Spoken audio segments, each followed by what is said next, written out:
लेकिन सभी ध्यान देना, सुखदेव जी महाराज कहते हैं, हे राजन परीक्षित, तत्पश्चात समुद्र मंथन की कथा है।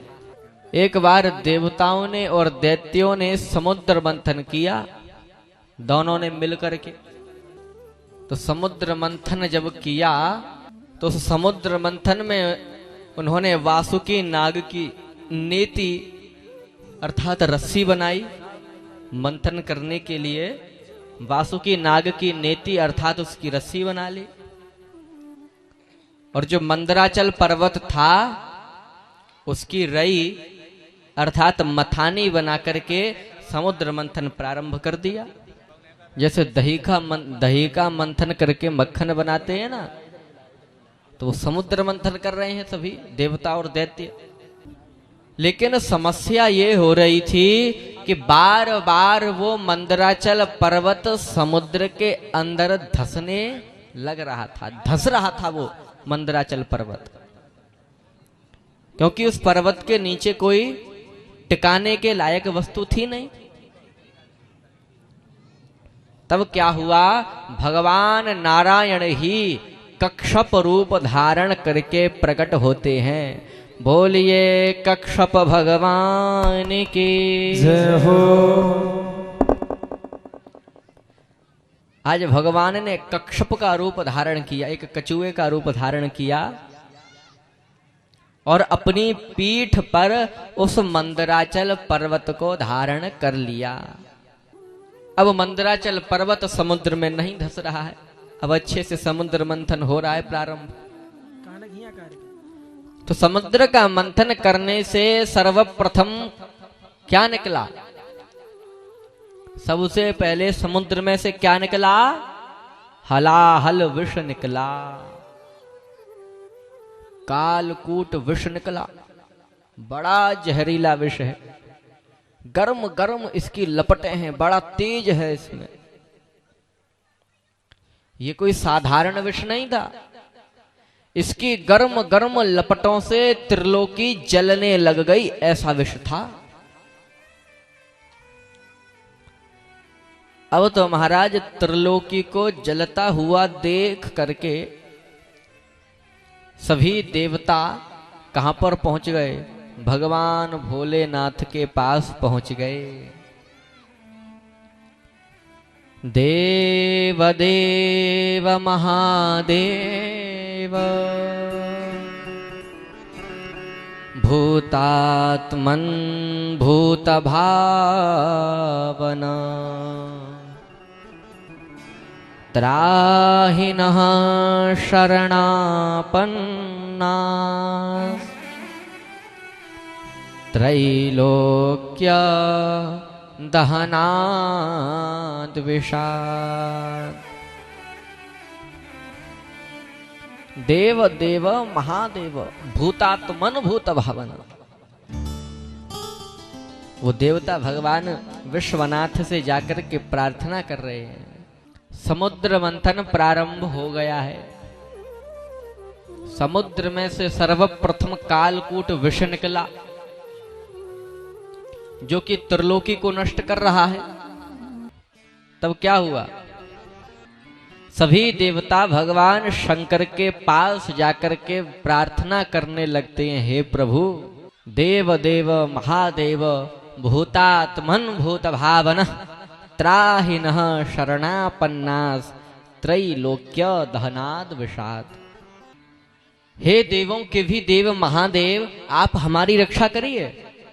हे देवों के भी देव, आप हमारी रक्षा करिए, क्योंकि हमने जो समुद्र मंथन किया तो उस समुद्र मंथन में से हलाहल नाम का विष निकला है।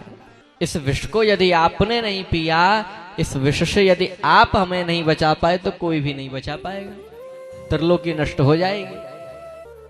तो भगवान भोलेनाथ ने विचार किया, देवताओं ने विचार किया कि हमने भोलेनाथ से विष के बारे में तो बता दिया है कि बड़ा भयानक है ये विष। अब कहीं भोले बाबा ये ना सोचने लग जाएं कि इस जहर से मैं जल जाऊंगा, इतनी विषैली गर्म गर्म इसकी लपटें हैं कि मैं इन्हें सहन नहीं कर पाऊंगा। इसीलिए मैं इस विष को नहीं पी रहा हूं।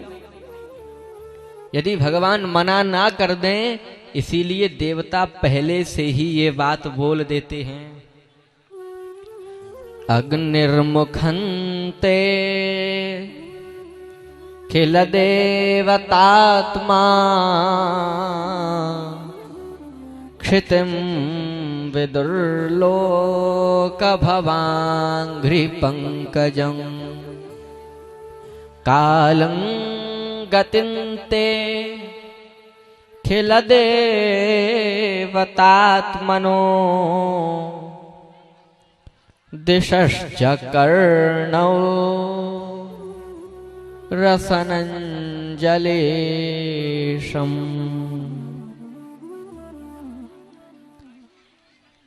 देवताओं ने पहले ही भगवान भोलेनाथ से ये बात कह दी कि अग्निर्मुखन्ते,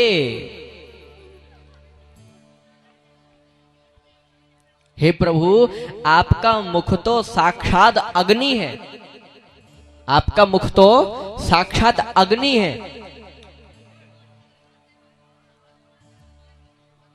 रसनंजलेशम, और आपकी ये जो जिह्वा है, जो जीभ है, ये तो साक्षात वरुण है। वरुण कौन है? जल के देवता। तो मुख आपका अग्नि है, आपकी जिह्वा, आपकी जीभ साक्षात वरुण है। दिशाएं आपके कान हैं, दिशश्च कर्णौ। तो ये हलाहल विष आपका क्या बिगाड़ पाएगा? हे प्रभु, ये हलाहल विष तो आपका कुछ भी नहीं बिगाड़ सकता है। जिसका मुख ही अग्नि हो और जिसकी जिह्वा, जिसकी जीभ, जिसके रसनेन्द्रिय वरुण हो, उसका कोई विष क्या बिगाड़ेगा? चाहे वो कितना भी विषैला बना रहे, कितना भी तेज उसके अंदर क्यों ना हो। लेकिन भोलेनाथ ने कहा, हे देवो, मैं तो उस विष को पीने के लिए तैयार हूं, लेकिन यदि पार्वती ने मुझसे मना कर दिया तो मैं इस विष को नहीं पीऊंगा, और यदि पार्वती ने हां कर दिया तो मैं इस विष को पी लूंगा। अब तो देवता सोचने लगे, ओहो, ये एक आफत और खड़ी हो गई, दूसरी समस्या और खड़ी हो गई। अब देवता ऐसा क्यों सोचने लग गए कि ये एक समस्या और खड़ी हो गई? अब भोलेनाथ ने माता पार्वती से ही तो पूछने की कह दी थी, तो इसमें क्या समस्या है? देवता ये विचार कर रहे हैं कि भला माता पार्वती भगवान शंकर को विष पीने के लिए कह क्यों देंगी? दुनिया में ऐसी किसकी पत्नी होगी जो अपने पति को जहर पीने के लिए कह दे? अच्छा, जितनी भी माताएं हैं, मैं उन सभी से पूछ रहा हूं, आप में से ऐसी कितनी माताएं हैं जो अपने पति को जहर पिला सकती हैं? कोई है जो अपने पति को जहर पिलाए? बताओ, कोई भी नहीं। तो एक विचार करिए, जब आप में से इतनी माताएं बैठी हैं, इतनी सारी मैयाओं में से एक भी मैया अपने पति को जहर नहीं पिलाना चाहती, तो विचार करिए कि माता पार्वती भगवान शंकर से जहर पीने के लिए क्यों कह देंगी? और वो भी कोई साधारण विष नहीं, कालकूट हलाहल विष, जो कि केवल विषैला ही नहीं है, बल्कि इतनी उसमें से गर्म गर्म लपटें निकल रही हैं कि त्रिलोकी भी जल रही है उन लपटों से। इसीलिए देवता सोचने लगे कि अब क्या होगा, अब पार्वती मैया को कैसे मनाया जाए। अब सभी देवताओं को लेकर भोले बाबा पहुंच गए पार्वती मैया के पास और पूरी घटना बताई कि देवताओं ने और दैत्यों ने समुद्र मंथन किया था, जिसमें से ये कालकूट विष निकला है। अब हे देवी पार्वती, यदि तुम्हारी आज्ञा हो तुम मुझे अनुमति दो तो मैं इस विष को पी लूं।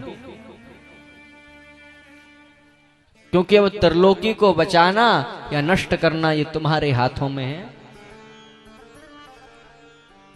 तब तो माता पार्वती ने आंख बंद करके ध्यान किया और थोड़ी ही देर में मुस्कुरा करके कहती हैं, हे प्रभु आप जाइए और उस विष को पी लीजिए। लेकिन विचार करने वाली बात है कि माता पार्वती ने विष पीने के लिए क्यों कह दिया? क्या माता पार्वती भगवान शंकर को मारना चाहती थी, इसीलिए विष पीने के लिए कह दिया होगा? अच्छा, ऐसी बात नहीं है। तो फिर क्यों कहा? माता पार्वती ने भगवान शंकर को विष पीने की आज्ञा इसीलिए दी क्योंकि प्रभाव ज्ञान व मोदत, माता पार्वती भगवान शंकर के प्रभाव को जानती हैं कि मेरा शंकर कोई साधारण पुरुष नहीं है, बल्कि मेरा शंकर तो कालों का काल महाकाल है, त्रिलोकीनाथ है, और ये विष मेरे शंकर का कुछ भी नहीं बिगाड़ सकता है। बोलिए शंकर भगवान की जय। इसीलिए माता पार्वती ने विष पीने के लिए कह दिया। तो भगवान शंकर ने त्रिलोकी को भस्म होने से बचाने के लिए उस विष का पान किया। विष को पीने के कारण भगवान शंकर का कंठ नीला पड़ गया, इसीलिए उनका एक नाम नीलकंठ पड़ गया। बोलिए नीलकंठ भगवान की हो। तो इस प्रकार भगवान ने त्रिलोकी को भस्म होने से बचाया।